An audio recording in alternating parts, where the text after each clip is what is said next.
नमस्कार बंधू भगिनींनो, आपल्या सगळ्यांचं सहर्ष स्वागत आहे स्वास्तिकम या माझ्या चॅनलवर। आज मी आपल्यासाठी अध्याय 4 घेऊन आलेली आहे, तरी आपण सगळ्यांनी हे श्रवण करावं हीच विनंती।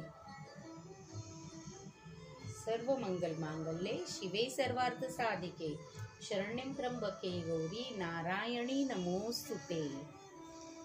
हे देवी भागवत पुराण ज्या कुठल्या देवीच्या भक्तापर्यंत पोहोचायचं आहे ते माझ्या माध्यमातून देवी पोहोचवत आहे, तरी आपण हे श्रवण करा हीच आपल्या चरणी विनंती।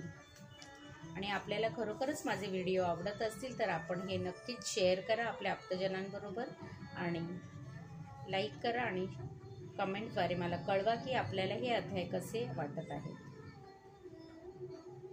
अध्याय 4 मधुकैटभ संहार।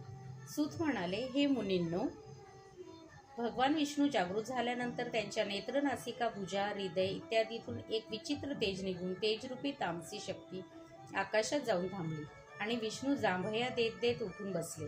डोळे उघडताच त्यांना समोर भयभीत झालेला ब्रह्मदेव उभा राहिलेला दिसला। तेव्हा ते ब्रह्मदेवाला म्हणाले, तपश्चर्या सोडून आणि आपण इकडे काय कसे आलात? आपण कोणत्या काळजीत आहात? कशाची भीती आपणाला वाटते? ब्रह्मदेव उत्तरले, मधुकैटभ नावाचे अतिबलवान दैत्य माझ्या मागे लागले आहेत।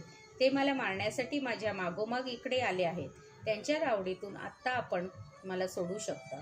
मी आपणास शरण आलो आहे। विष्णू म्हणाले, ब्रह्मदेवा घाबरू नका, त्या दैत्यांचा अंत आता जवळच आला आहे। मी त्यांच्याकडे पाहतो, तुम्ही भीती सोडून निर्भय व्हा। इतके ते दैत्य ब्रह्मदेवाच्या अगदी जवळ येऊन म्हणाले, इकडे पळून आलात का? आता यांच्यासमोरच तुम्हाला मारतो आणि नंतर त्या शेषशाहीच्या शेवट करतो। चला आमच्याबरोबर युद्धाला तयार व्हा, नाहीतर आमचे दासत्व पत्कारा। विष्णूने त्यांचे हे गर्विष्ठपणाचे बोलणे ऐकून त्यांना म्हटले, हे दानवोत्तम, तुम्ही दोघे माझ्याशी युद्ध करा, मी तुमचा अहंकार नाहीसा करतो। सूत म्हणाले, विष्णूंचे बोलणे ऐकून दैत्य रागाने लाल झाले आणि ते प्रथम मधू पुढे झाला। विष्णूंशी त्याचे युद्ध जुंपले। मधू जेव्हा दमला तेव्हा कैटभ पुढे सरसावला आणि तो लढू लागला। अशा प्रकारे ते दोघे दैत्य आळेपाळीने श्री विष्णूंशी लढत राहिले। आकाशातून भगवती आणि ब्रह्मदेव हे युद्ध पाहत राहिले। भगवान विष्णू थकले तेव्हा त्यांनी विचार केला की हे दैत्य अजून कसे पराभूत होत नाही? माझा पराक्रम आणि माझी बळकोटे कमी पडले। काही काळ विचार केला त्यांना समजले की देवीच्या वरदानामुळे हे दैत्य अजून टिकून आहे। मी व्यर्थ वेळ युद्धात घालविला। मला आता सुखदा विद्याशक्तीला शरण गेले पाहिजे, त्याशिवाय हे कार्य पूर्ण होणार नाही। भगवान विष्णूंनी मग आकाशात स्थित अशा शिवायोगनित्र किंवा मनोहरा शक्तीकडे पाहिले आणि तिची स्तुती करू लागले। ते म्हणाले, हे महामाये, हे सृष्टीसंहारिका देवी, हे आदी अंतपासून अलिप्त अशा चंडिका, हे भुक्ती मुक्ती प्रदायिके, शिवे तुला नमस्कार असो।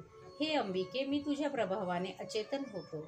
तू मला चैतन्य दिले तेव्हा मी या दैत्यांशी लढू लागलो, पण तुझ्या वरदानामुळे ते अहंकारी झाले आहेत आणि ते ब्रह्मदेवाला तसेच मलाही मारू इच्छित आहेत। आता तूच माझी सहाय करता हो, मी तर खूपच थकून गेलो आहे। हे संकटनाशिनी, तूच सांग, मी आता काय करू?